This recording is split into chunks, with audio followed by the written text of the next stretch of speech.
Hello students. Previous class में हमने Greek literature को स्टार्ट किया था और उस क्लास में हमने डार्क एजेस के बारे में डिस्कस किया था।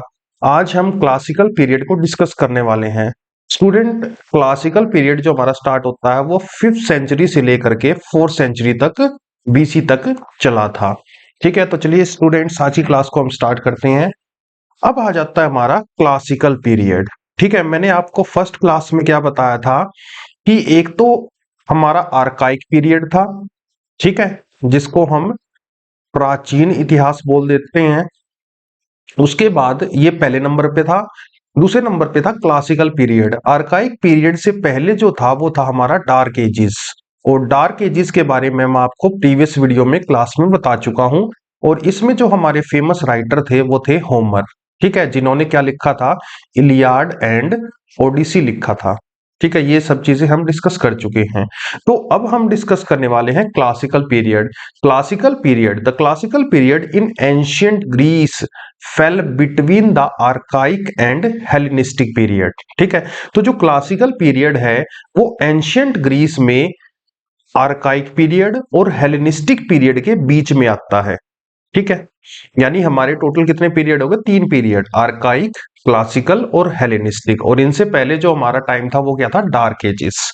अब देखो इसके बारे में कुछ इंपॉर्टेंट बातें समझ लो क्लासिकल पीरियड के बारे में। Classical period was a time of great cultural and political growth. देखो क्लासिकल पीरियड में जैसे डार्क एजेस में कुछ नहीं लिखा गया, जैसे हेलेनिस्ट इसमें आर्काइक पीरियड में भी ज्यादा कुछ नहीं लिखा गया, लेकिन क्लासिकल पीरियड में कल्चरल ग्रोथ हुई, ठीक है, पॉलिटिकल ग्रोथ हुई, लड़ाइयां लगभग समाप्ति की ओर थी।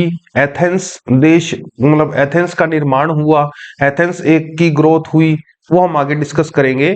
यानी कल्चरल ग्रोथ हुई, पॉलिटिकल ग्रोथ हुई and exploration for the Greeks, और ग्रीक्स ने बहुत ज्यादा एक्सप्लोरेशन भी करी। This period spend almost 200 years. ये जो है क्लासिकल पीरियड है ये लगभग 200 साल तक चला था। अच्छा, स्टार्टिंग पॉइंट क्या था, start of the Persian war in 498 BCE. इसका टाइम पीरियड क्या है, 498 बीसीई से लेकर death of Alexander the great 323 BCE. कहने का मतलब है फिफ्थ, ये 4th सेंचुरी से लेकर 3rd सेंचुरी तक हमारा क्लासिकल पीरियड चला था। 4th सेंचुरी से कैसे, 498 बीसीई से लेकर, कब, जब पर्शियन वॉर स्टार्ट हुई थी। और जब खत्म कब हुआ था, जब अलेक्जेंडर द ग्रेट का, मतलब अलेक्जेंडर द ग्रेट जब मर गया था।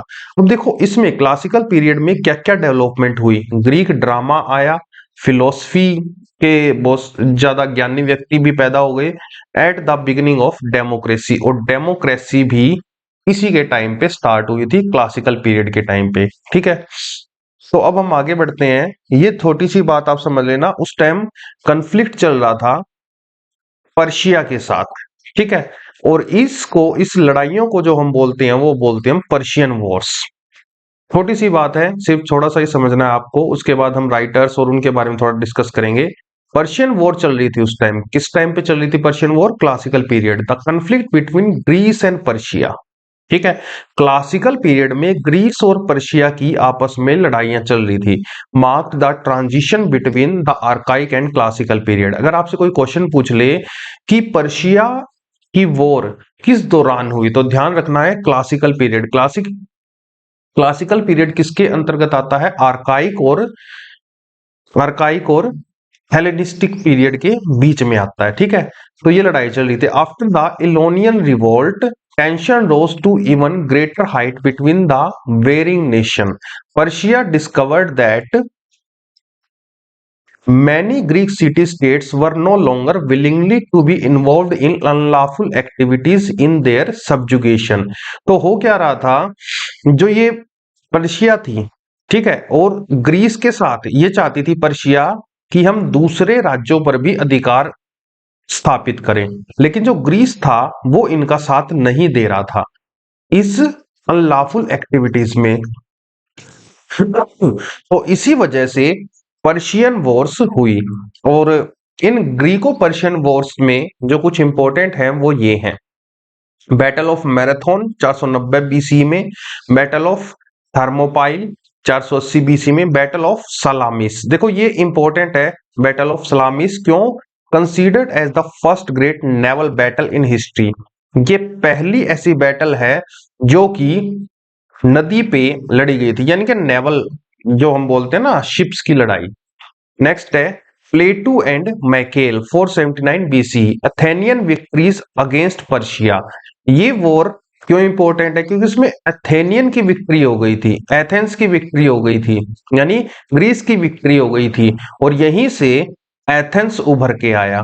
ठीक है, जो हम ओलंपिक्स देखते हैं ना, एथेंस, तो वही देश, वही राज्य, वही क्षेत्र एथेंस कहलाता है। तो एथेंस की जीत हो गई कौन सी वॉर में? लास्ट वॉर में, प्लेटू एंड माइकेल 479 बीसीई में। ये सिर्फ आपको थोड़ा सा समझना है, कोई ज्यादा इंपॉर्टेंट नहीं है ये। अब हम चलते हैं क्लासिकल पीरियड में, जब एथेंस सिटी बनी। ठीक है, तो एथेंस का जैसे ही ये लड़ाइयां खत्म हुई, ध्यान रखना क्लासिकल पीरियड में एक शहर बसा, एक शहर उभर कर आया। कौन सा? Athens. Athens emerge appear as the most powerful of Greek city states. तो ग्रीक सिटी स्टेट्स में सबसे ज्यादा पावरफुल कौन सा उभर के आया? एथेंस सिटी उभर कर आई। अब यहां पर रूलर कौन था? Ruled by the famous ruler पेरिक्लिस। पेरिक्लिस का आपने विलियम शेक्सपियर के एक कहते हैं कि उसने प्रिंस ऑफ पेरिक्लस, प्रिंस ऑफ टायरे, ये दोनों वर्क्स थे जो कि फर्स्ट फोलियो में नहीं इंक्लूड किए गए थे। ये भी हमारे यूजीसी नेट में आया हुआ है। तो ये वही रूलर है। ठीक है, पेरिक्लस एथेंस का रूलर था। Tremendous flooring of arts and later, बहुत ज्यादा तरक्की हुई इस क्लासिकल पीरियड में। ठीक है, क्लासिकल पीरियड में बहुत ज्यादा मतलब आर्ट और कल्चर का डेवलपमेंट हुआ। Disciplines such as political thought, ठीक है, पॉलिटिकल ग्रोथ हुई, सोचने पर विचार हुआ। Aesthetics, physics, ethics, linguistic, biology, logic, mathematics develop, यानी कि शिक्षा के क्षेत्र में, राजनीति के क्षेत्र में, हर जगह बहुत अच्छा डेवलपमेंट हुआ। किसमें? क्लासिकल पीरियड में। अब हम आगे समझते हैं राइज ऑफ फिलोसफी। अब इसी दौरान क्या हुए? हमारे जो फेमस थे सुकरात, प्लेटो, एरिस्टोटल, ये भी उभर कर आए। देखो समझना, लेकिन इनसे पहले जो राइटर थे वो क्या कहलाते हैं? प्री सोक्रेटिक फिलोसफर, यानी सुकरात, सोक्रेट से पहले जो फिलोसफर थे उनको हम क्या बोलते हैं? Pre Socratic philosopher. और ये किस टाइम से थे? 6th सेंचुरी बीसी के दौरान थे। और इन्होंने क्या दिया? फिलोसफी को आप जानते ही हो, सुकरात, प्लेटो, एरिस्टोटल मोस्ट इंपोर्टेंट है। Pre Socratic philosophy also known as early Greek philosophy. ठीक है, यानी सुकरात से पहले जितने भी फिलोसफर थे उनको हम बोलते हैं प्री सोक्रेटिक फिलोसफर या अर्ली ग्रीक फिलोसफर। और उनके जो वर्क थे, उन्होंने जो बताया, उनको हम बोलते हैं early Greek philosophy is an ancient Greek philosophy before Socrates. तो ये बात आपको समझ में आ गई कि सुकरात से पहले जितने भी राइटर थे वो प्री सोक्रेटिक फिलोसफर कहलाते हैं। वो सभी उनके ये नाम है। ठीक है, ये आपको याद होने चाहिए। जैसे आपने पाइथागोरस को तो नाम सुना ही होगा। ठीक है, पाइथागोरस की थ्योरम हम मैथमेटिक्स में पढ़ते हैं, तो वो पाइथागोरस यही है। ठीक है, अब जो हमारे एग्जाम में इंग्लिश लिटरेचर में है वो कौन है? वो इंपॉर्टेंट है सुकरात। इसके बाद आए प्री सोक्रेटिक फिलोसफर, के बाद आए सुकरात, प्लेटो और अरिस्टोटल। ठीक है, इनके बारे में हम आगे फर्दर डिस्कस करेंगे। जो इंपॉर्टेंट है हमारे ग्रीक के लिए, ग्रीक एंशियंट ग्रीक लिटरेचर के लिए, वो है सुकरात, प्लेटो और अरिस्टोटल। और इसी दौरान हिस्टोरियंस भी पैदा हुए थे। Famous Herodotus, father of history, आपने सुना भी होगा। जो इतिहास को पढ़ते होंगे, हमारे कंपटीशन के एग्जाम में जो इतिहास आता है उसमें पहली लाइन यही ही लिखी होती है, फादर ऑफ हिस्ट्रीज हेरोडोटस। ठीक है, तो आपको इंपॉर्टेंट क्या याद रखना है कि फिलोसफी का भी मतलब जो फिलोसफी का भी जन्म हो गया था इस टाइम पे। और उस टाइम फेमस फिलोसफर कौन थे? सुकरात, प्लेटो और अरिस्टोटल। आगे बढ़ते हैं। जैसे क्लासिकल ग्रोथ हुई, क्लासिकल कल्चर का डेवलपमेंट हुआ, तो इसी के साथ ड्रामा भी उभर कर आ गया। ठीक है, यानी एंशियंट ड्रामा आ गया। अब स्टार्टिंग होता है ड्रामा, यहीं से कॉपी करके सभी ने आगे चल के वर्क लिखे हैं बहुत सारे, तो मोस्ट इंपोर्टेंट है। और सबसे पहले क्लासिकल ड्रामा में आता है ट्रेजेडी। ठीक है, ट्रेजेडी की एक सिंपल सी डेफिनेशन है, a serious play that has sad ending. Tragedy हम किसको बोलते हैं? ट्रेजेडी हम उस चीज को बोलते हैं जिसमें लास्ट में एक सैड एंडिंग होती है, यानी दुख भरी कहानी होती है। लास्ट में हीरो हीरोइन नहीं मिल पाते, या किसी भी प्रकार से लास्ट में हम इमोशन ऐसा होता है, वो सैडनेस वाला इमोशन, ठीक है, तो उसको हम बोलते हैं ट्रेजेडी, जिसमें हैप्पी एंडिंग नहीं हो पाती, ठीक है। Tragedy is the fall of a great man. अब देखो ये मोस्ट इंपॉर्टेंट है, ट्रेजेडी के बारे में एक इंपॉर्टेंट कैरेक्टरिस्टिक है, वो क्या है? ट्रेजेडी उस टाइम पे जो होती थी वो fall of a great man की होती थी, यानी कि जो प्रोटैगनिस्ट होगा, जो उसका हीरो होगा, प्रोटैगनिस्ट मीन्स जो उस ड्रामा का हीरो होगा, वो एक हाई स्टेटस मैन होना चाहिए। हाई स्टेटस मैन से क्या मतलब है? यानी कि वो कोई राजा होना चाहिए, बहुत पैसे वाला होना चाहिए, या वो कोई ड्यूक होना चाहिए। ऐसा नहीं कि कोई गरीब है, ठीक है, ऐसा नहीं होना चाहिए। गरीब के ऊपर ट्रेजेडी नहीं लिखी जा सकती। ट्रेजेडी किसके ऊपर लिखी जा सकती है? जो high class, high value man होता है, जो, ठीक है, हाई क्लास। जब उसका डाउनफॉल होता है तो उसको देखकर ही लोग क्या होते हैं? दुखी होते हैं। एक गरीब आदमी अगर जो गरीब है, ऑटोमेटिक वो डाउनफॉल पे है, तो उस पे कोई दुखी नहीं होगा। दुखी कब होगा? जब आप हाई स्टेटस पे होंगे और अचानक से नीचे गिरते हो, तब वो जो डाउनफॉल होता है, तो उसको हम बोलते हैं ट्रेजेडी। तो वो, इसलिए ट्रेजेडी में ध्यान रखना है कि ट्रेजेडी का जो प्रोटैगनिस्ट होगा वो एक हाई वैल्यू मैन होगा, एक हाई पोस्ट पे होगा, ठीक है। Appear in Athens in the late 6th century BC। अब ये जो क्लासिकल ड्रामा ट्रेजेडी है, ये कब आई थी? एथेंस में आई थी, 6th century BC में आई। अच्छा, ये कब कहाँ पे परफॉर्म किए जाते थे? रिलीजियस फेस्टिवल, कुछ वहां पे रिलीजियस फेस्टिवल होते थे। जैसे यहाँ पे अगर हम देखें तो इंडिया में क्या होता है, जैसे रामलीला होती है, ठीक है, जैसे रामलीला परफॉर्म होती है स्टेज पे, ऐसे ही वहां पे जो रिलीजियस फेस्टिवल होते थे, किसके लिए? जैसे रामलीला किसके लिए परफॉर्म होती है? राम के लिए, श्री राम के लिए। ऐसे ही वहां पे जो फेस्टिवल होते थे रिलीजियस, वो एक देवता के लिए होते थे, और उस देवता का नाम था डायनोशिया, ठीक है, डायनोसिस, ऐसे भी बोल सकते हैं। डायनोशिया एक ऐसा देवता था जो किस चीज का देवता है? जो वाइन का देवता है, ठीक है, शराब और मदिरा का देवता। अब देखो यहाँ पे ये खुशी का भी देवता है, मौज मस्ती का देवता। इसके लिए रिलीजियस फेस्टिवल होता था और वहां पे ये ड्रामा परफॉर्म होता था। कौन सा ड्रामा? ट्रेजेडी का ड्रामा। देखो जैसे रामलीला परफॉर्म होती है ना, इस पे दिवाली पे, दशहरे पे, ऐसे ही उस टाइम डायनोशिया के लिए एक रिलीजियस फेस्टिवल होता था और वहां पर ये ड्रामा ट्रेजेडी का परफॉर्म होता था। अब देखो इसके बारे में एक इंपॉर्टेंट बात है, Dionysus is the god of wine and ecstasy. Ecstasy means होता है मौज मस्ती, ठीक है। डायonyसिस किस चीज का भगवान है? वाइन का भगवान है, ठीक है, शराब का, जो पीते हैं। इसी को एक दूसरे नाम से भी जानते हैं, रोमन इस डायनोसिस को एक दूसरे नाम से भी जानते हैं, बैकस, ठीक है। दोनों सेम ही भगवान है।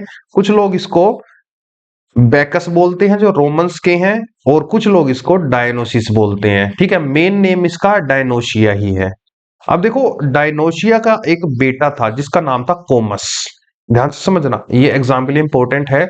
और कोमस को एज ए एंटी हीरो दिखाया गया है। एंटी हीरो मीन्स विलन के रूप में दिखाया गया है।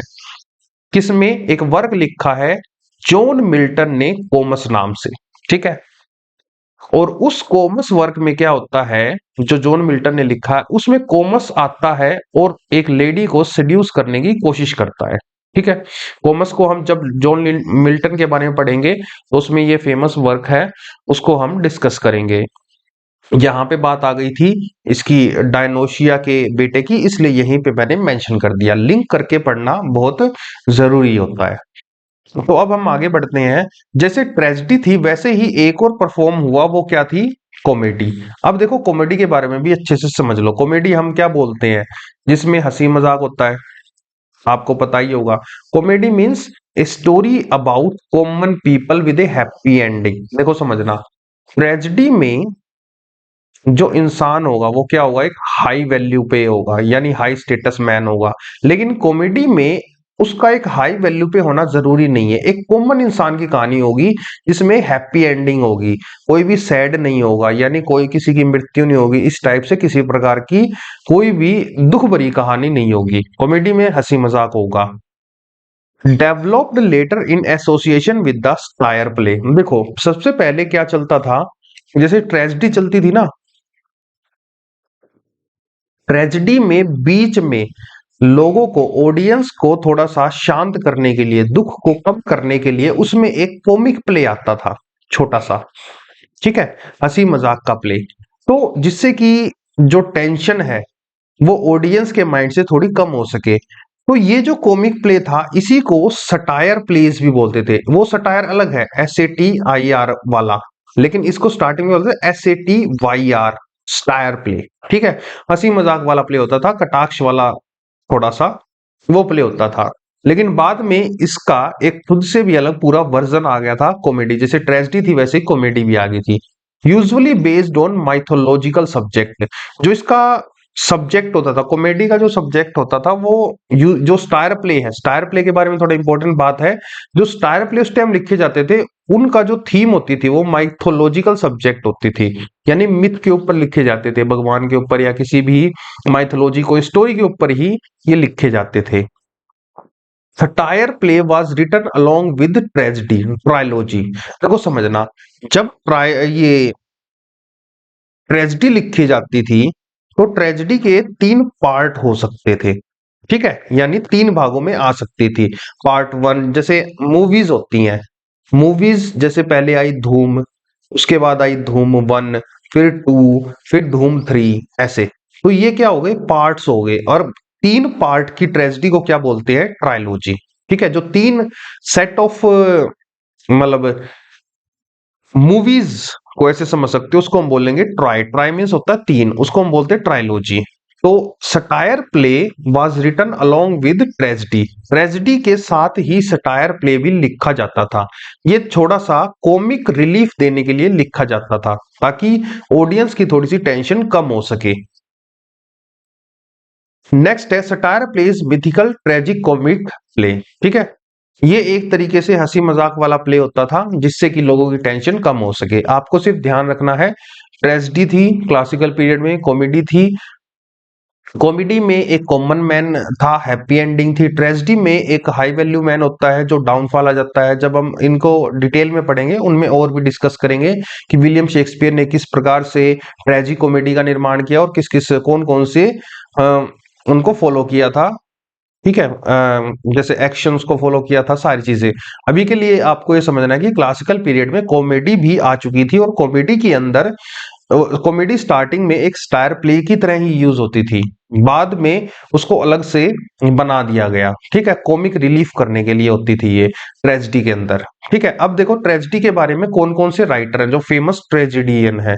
तो ट्रेजेडी क्या होता है, जिसमें नो हैप्पी एंडिंग, यानी लास्ट में सैड एंडिंग होगी।